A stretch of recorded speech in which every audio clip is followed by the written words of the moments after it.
Je n'aurais jamais pensé de ma vie que je voulais une suite à Shining, et pourtant.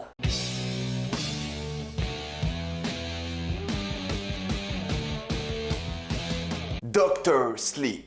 Comme d'habitude, jusqu'à le minute indiqué dans le titre de la vidéo, il n'y aura pas de spoiler, jusqu'à vous êtes tranquille, après on va tout spoiler. Dr. Sleep est l'histoire des décennies après les événements de Shining où Danny est un alcoolique troublé. Il a du mal à gérer son shine et qui lui cause d'avoir une vie assez malheureuse. C'est là qu'il va rencontrer une fille qui a elle aussi un shine extrêmement puissant et il va devoir la protéger de certains vampires. Vampire n'est pas le terme exact qu'ils utilisent dans le film, mais c'est grosso modo des vampires. À la base, je voulais pas vraiment faire de critique de ce film parce que je pense que je le sous-estimais beaucoup et je me suis dit qu'une critique Instagram allait suffire, mais au fait il y a pas mal de choses à dire au sujet du film. J'ai été surpris par la complexité du film et par le nombre d'idées vraiment intéressantes du film et je me sens un peu obligé d'en parler. Du coup malheureusement j'annule la critique de The Crown parce que je n'aurai absolument pas le temps. Peut-être je la regarderai, on en parlera sur les réseaux sociaux, mais c'est vrai que Dr. Sleep ne va pas m'aider concernant le mois de novembre sur YouTube parce que c'est de loin le pire mois de ma chaîne depuis 2 ans. Même quand j'avais 9000 abonnés, je faisais des mois moins merdiques que celui-ci. Décembre, je prépare des sujets putaclic, vous n'êtes même pas prêts. Je déconne.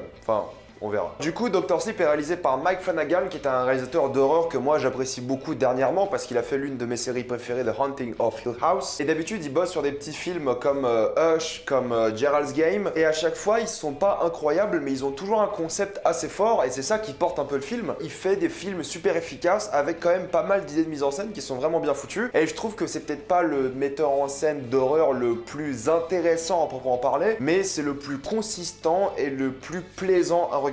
C'est un mec qui vraiment va être l'une des grosses icônes du cinéma d'horreur parce qu'il est super consistant, il fait tout le temps du bon travail. Et là, avec Dr. Sleep, on lui a enfin donné un plus gros budget pour faire un film et je suis extrêmement convaincu. Il y a plein de petites idées de mise en scène que j'adore dans ce film. De nombreuses fois, des pièces vont être retournées sur elles-mêmes, littéralement des pièces vont tourner et à chaque fois, sur une importance scénaristique et pour les personnages, tu auras une scène où tu auras des plans de haut où tu vas voir des véhicules et c'est utilisé d'une manière vraiment fascinante. Ça montre à quel point les gens dans ces véhicules voyagent vite et à quel point ils sont nombreux. Et t'as un vrai travail aussi sur les pièces parce que tous les bâtiments sont extrêmement importants dans ce film. Et du coup, t'as plein de scènes où quelqu'un, un acteur, va faire quelque chose et la caméra va regarder la pièce au lieu de regarder la scène avec l'acteur. Ce qui va permettre un peu de voir les conditions où vivent les personnages, un peu les éléments horrifiques qui peuvent apparaître dans la scène et en même temps de cacher l'action du personnage. Comme ça, quand tu repasses sur l'action qu'il faisait, ça te coupe un peu du fait d'écrire sur un tableau par exemple. C'est l'exemple que je donne parce qu'à un moment, le personnage d'Evan McGregor va écrire sur un tableau et la caméra va bouger en dehors de ce tableau et ensuite on va revenir sur le tableau comme ça et révéler ce qu'il a écrit au lieu d'attendre qu'il écrive au fur et à mesure et qu'on le découvre par nous-mêmes. C'est tout bête mais c'est extrêmement efficace et c'est extrêmement bien utilisé sur la fin du film où c'est extrêmement important de remettre en valeur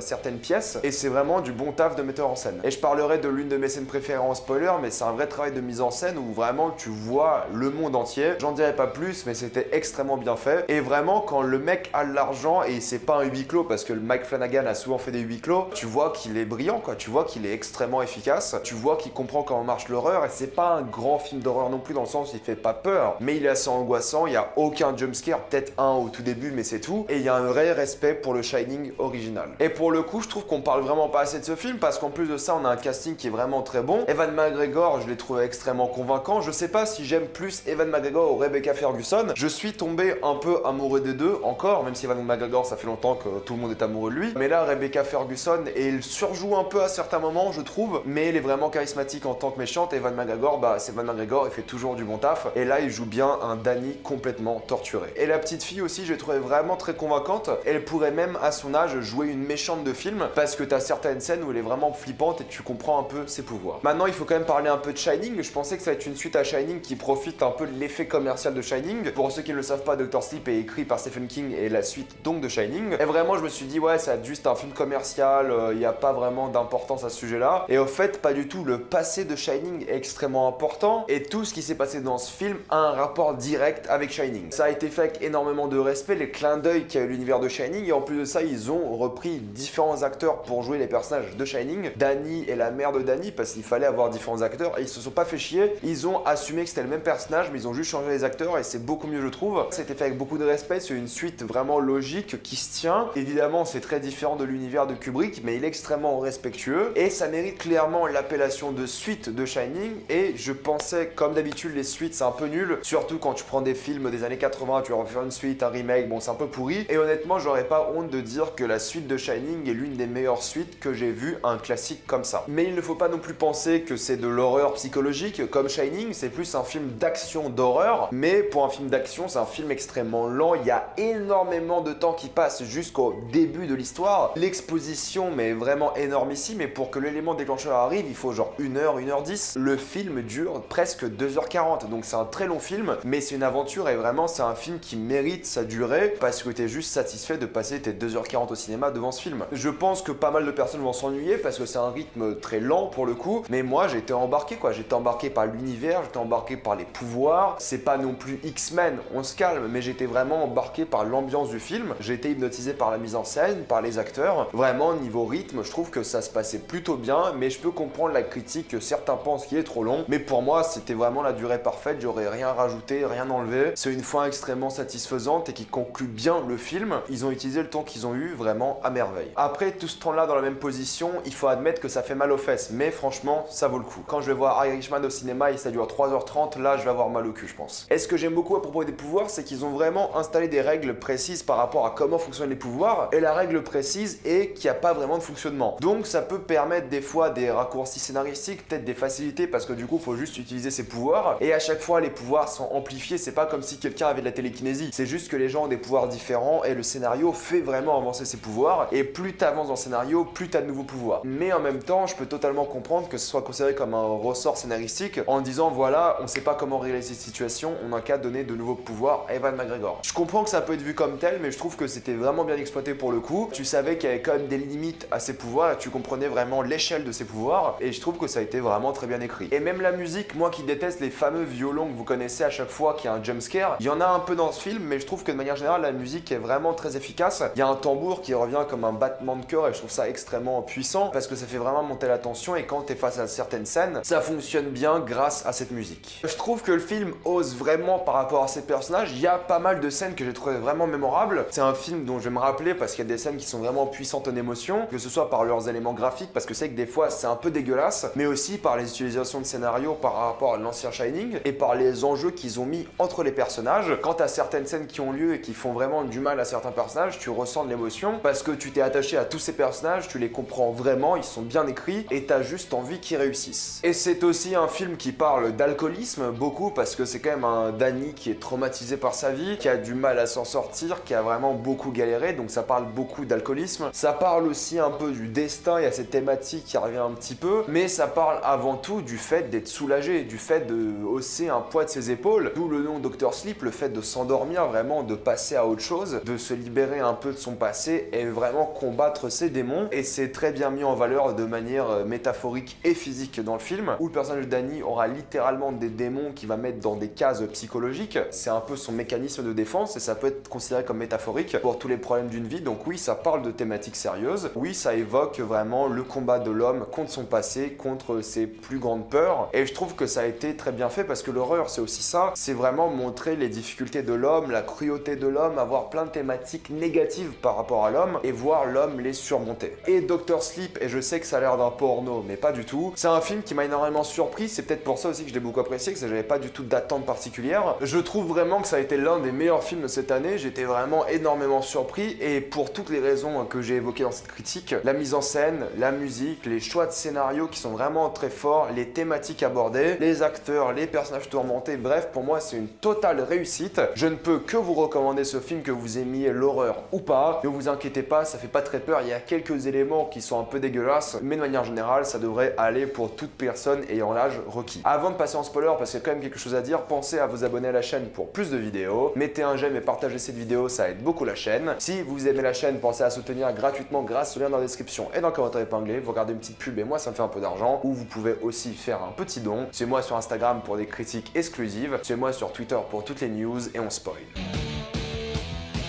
Vraiment, il y a pas mal de choses à dire concernant ce film. Déjà, j'ai beaucoup aimé le fait qu'ils ont repris de nouveaux acteurs pour jouer les personnages du Shining, que ce soit l'enfant, la mère ou donc Jack Nicholson. Alors oui, l'acteur ne ressemble pas beaucoup à Jack Nicholson, mais il y a aussi l'excuse que c'est un fantôme, c'est pas vraiment le père de Danny, c'est vraiment une apparition qui lui ressemble, mais c'est pas forcément lui. Donc le choix de recaster Jack Nicholson et de pas le rajeunir ou de pas vraiment faire des images de synthèse, etc., je trouve qu'il était beaucoup plus puissant parce que t'as vraiment cette image de cauchemar plutôt que le vrai Jack Nicholson, et je trouve que ça aurait été vraiment bizarre de revoir Jack Nicholson tout jeune, et je trouve que le fait de le remplacer était une idée vraiment intéressante. J'aime beaucoup la manière dont fonctionne le Shine, j'en ai parlé récemment, la manière dont fonctionnent les vampires. J'aime beaucoup le mythe qu'il y a eu par rapport aux vampires, c'est qu'ils ont vécu des millénaires, ils sont devenus des mythes dans la société, etc. Et ils sont vraiment puissants par rapport à ça. J'ai aussi beaucoup aimé la manière dont ils ont montré les pouvoirs de la fille, c'est que même Rebecca Ferguson, qui a l'air d'être la leaduse de ces vampires, ne peut pas faire face, et c'est vraiment montrer comment elle doit surmonter cette petite fille. Et la petite fille, tu la vois des fois comme une méchante parce que c'est elle la personne surpuissante dans le film, c'est elle qui peut être vraiment une vraie menace, à tel point que certains moments je me suis dit peut-être elle va devenir méchante et peut-être Danny va devoir y faire face, mais pas du tout. C'était vraiment pour montrer que Rebecca Ferguson est plus faible et que la fille est juste beaucoup plus puissante. Je l'ai trouvée vraiment menaçante et je trouvais que la petite fille jouait très très bien. Et j'ai aussi beaucoup aimé l'évolution de Danny parce que tu le vois traumatisé par les événements de Shining, tu le vois vraiment combattre ses démons en les mettant littéralement dans des cases. Je trouve ça vraiment intéressant parce que c'est un excellent élément de foreshadowing, ça revient tout à la fin. Le fait qu'il soit troublé, le fait qu'il soit alcoolique, j'ai trouvé ça vraiment très malin parce que quelqu'un qui aurait ces pouvoirs-là, quelqu'un qui pourrait voir la mort des gens avant qu'ils meurent, d'ailleurs le moment par rapport à sa mère était super touchant, quand il dit qu'il ne voyait que des mouches autour de son visage et il ne pouvait même plus apprécier le visage de sa mère. Tu vois l'enfant traumatisé qui tombe dans l'alcoolisme et qui voit aussi les gens qui meurent. Par exemple, la fille avec laquelle il couche au début et son bébé, ça veut dire qu'ils sont morts. Et donc tout le symbolisme par rapport à la mort, par rapport au fait de passer à autre chose, il est aussi représenté par le chat, ce chat qui va dans les chambres des patients qui vont mourir juste avant. Donc j'ai trouvé ça très touchant d'avoir cette scène avec justement cet hospice et avoir ce Dr. Sleep, donc Ewan McGregor, qui aide les gens à passer à l'autre vie. Et j'ai aussi beaucoup apprécié le fait qu'il y ait une autre vie, qu'il n'y ait pas rien après la mort. C'est pour ça qu'à la fin, Ewan McGregor n'est pas mort, mais il est encore vivant en théorie, mais en tant que Shine, et il est là présent avec la petite fille. L'idée du tableau et de la craie, j'ai trouvé ça génial, surtout quand il explose et tu vois Red Rum, mais aussi comme moyen mignon de communication entre les personnages.